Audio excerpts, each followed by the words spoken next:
mapagpalang araw sa inyo, no? May sasagutin lang tayo katanungan, gagawa natin ng video.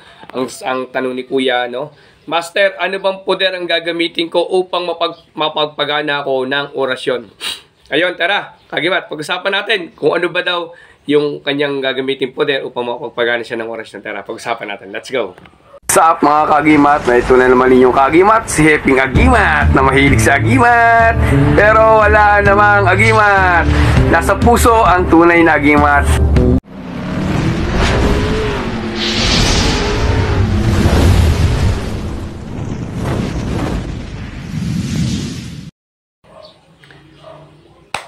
Huwag palang araw mga Kagimat, no?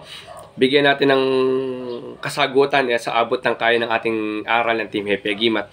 Itong katanungan ni Kuya na anong poder ang gagamitin ko? Nakalagay niya, Master, anong poder? Master ba nakalagay? Parang Master yan. Anong poder ba ang gagamitin ko upang mapagpagana ako ng orasyon? Ito ang kanyang katanungan po. Ito na. Ito po ang kanyang katanungan. Ayan. Saan niyang katanungan? Medyo nalilito po siya, no? Bibigyan po natin ng abot ng kaya ng ating aral po, no? Kung meron mga masagasaan po dito na ayaw bang aral, at pinagpapasensya ko na po, ang hiling ko sa inyo, nirespeto kayo, kahit di nyo respeto ang aming aral. Kung di nyo ayaw nyo ng aral namin, skip nyo na lang po. Kasi po, hindi mo tayo magkakasundo kung magkaiba tayo ng aral. Ang paamin po, ay ang mahalaga ay nakakatulong kami sa pamamagitan ng pagtawag ng tatlong personal. Diyos Ama, Diyos Anak, Diyos Espiritu Santo. Yun. Sa katanungan ni Kuya, no? Anong poder ang gagamitin niya para mapagpagana ng ating orasyon, no? Yung iba nga pala, meron dyan, matagal daw ano. Okay lang po yan. Kahit kung ayaw niyo po sa channel namin, mas okay, no? Matagal daw yung video natin bago bigay yung aral, no? Yung parang ilang minuto lang mo, pag-ano niyo pa. Diba? Kasi po, 3 minutes po patas kailangan po, no? Okay. Sa aral po ng Team Happy Agimat, no? Ang kailangan niyo pong pakapitin na poder kung ano po yung tinatangan niyo at gusto niyo aralin. Like example po, orasyon ng mga pitong arkangheles, poder ng pitong arkangheles ang pakapitin niyo sa katawan niyo muna bago niyo po aralin yung mga orasyon ng pitong arkangheles. Tapos po, sample Saint Benedict, pasok niyo yung poder ng Saint Benedict, pakapitin yung poder ng Saint Benedict bago niyo gamitin yung aral ng Saint Benedict. Yung Traspico, pasok niyo yung aral ng Traspico, yung poder, tapos aralin nyo yung Traspico. Kung ano po yung tatanganin nyo, yun po yung papasukin nyo na poder. Mas maganda po niya, makargahan nyo po siya, makargahan siya everyday.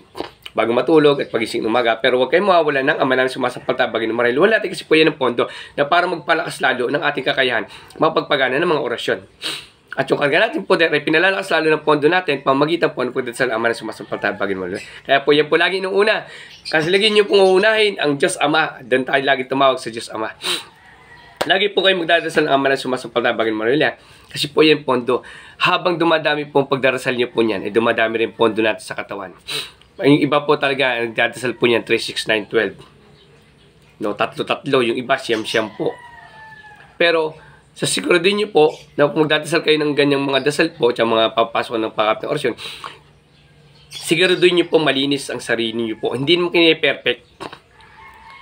Yung matuto kayo magpatawad, siguro din nyo lahat ng mga kasalanan ng mga nagkasala sa inyo, kaya nyo patawarin. Sabi nga sa ama namin, patawarin niyo po ako sa aking kasalanan, share rin pagpapatawad ko sa nagkakasala sa akin. Kasi po, nasa puso ang tunay na agimat. Kung wala po kayong paglilinis sa sarili sa puso nyo, useless po na magpakapit kayong pakapit ng orasyon, hindi po kakapit ng ayos yan.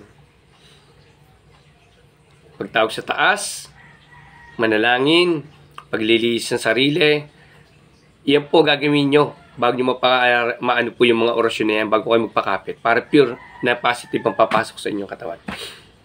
At madali po tayong makahiling sa Ama kung tayo mananalangin ng maayos po, ng taimtim at malinis sa sarili, matutong magpatawad.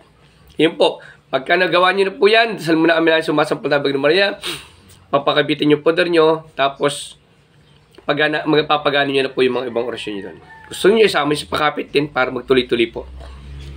Poder muna po unahin nyo. Yung taas muna, 3 persona, tapos poder. Gamitin nyo lagi ng ama namin sumasampalta, yung pondo po kasi na para mas madali kayo makapagpagana. Sa mga bago po, maganda, i-maintain yung 3, 6, 9, 12, no, hanggat kakayanin nyo. Kung wala nang pagkataon 3, 6, 9, 12, yung may oras na malug ka, manalangin ka, para magtuloy-tuloy po yung pondo sa katawan nyo, basta mananalangin, luloob lang po yung pondong sinasabi sa inyo kung lilinisin nyo po sarili nyo at matututo kayo magpatawad. Luloob po sinasabi ko sa inyo poder. Sinasabi ko sa inyo pondo. Luloob po yan. Pero kung may pot kayo sa puso at puro kayo galit, dahil sa mga nakaaway nyo, hindi nyo kayang patawarin, hindi po luloob yung sinasabi ko sa inyo pondo. Useless lang po magdasal kayo. Kasi po may pot sa puso, hindi po luloob yung kahihilingan nyo. Yan. Isang dagdag idea lang po, no? Ito po sa abot ng kaya ng aming aral po ng Team Happy Agimat, no? Na yung makatulong to sa mga bago po nag-aaral, yun po yung ginawa ko rin po. Hindi po yan haka-haka. Maraming salamat. God bless sa inyong lahat.